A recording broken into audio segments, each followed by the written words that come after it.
Hello everyone, since it's summer now, I thought we could discuss a little bit about heat exhaustion and heat stroke.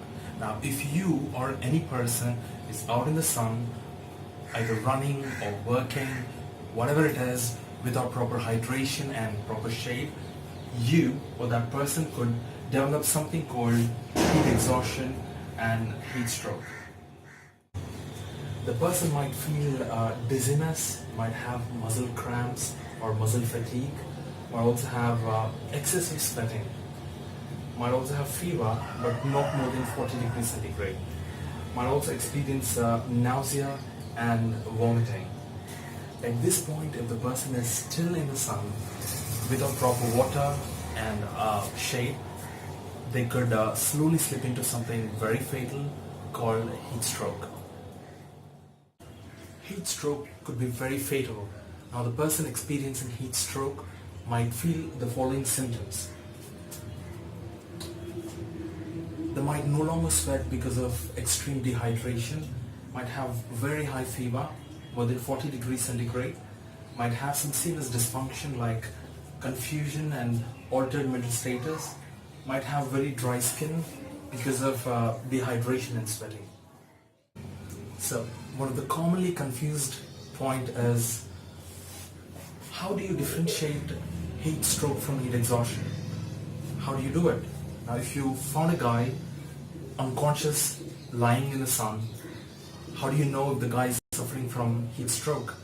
Now, the classic way to differentiate heat stroke from other conditions is the mental status of the person. Now, if the person is confused, if he's lost, he doesn't know where he is, you know, right? So, you know it's for surely heat stroke.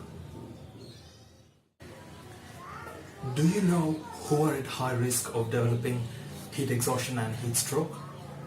Yes, you guessed it right. It's mostly the children and the old age people. But why them? Because in children, the heat regulating system is not properly developed, so it's children. And why old age people? Because most of them are on medications for their chronic conditions, which will indirectly affect their heat regulating system. Okay, when it comes to first aid, there are two important things to remember. It's cooling the patient and rehydrating the patient. So let's talk about cooling first. If you found a guy unconscious lying in the sun, the first most important thing is to take the person into the shade. Number two, you have to remove the outer clothing, just so his body could cool down. And number three, you have to do cold water sponging to bring down the temperature. Number four, if you have some ice packs available, you have to place them under the armpits and the groin area where you have the major blood vessels, so it will help the body to cool down. Now, when it comes to rehydration, one of the most important point to remember is the patient has to be given water and electrolytes. The commonly made mistake is they just give only water, which worsens the situation. Remember, it's water and electrolytes.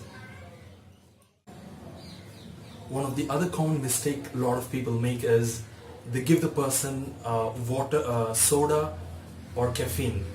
They are not supposed to be given to the person because they worsen the situation. So never ever give a guy who is having a heat stroke caffeine or soda because it will worsen the condition. Finally, I hope you found this information useful. Thank you so much for watching.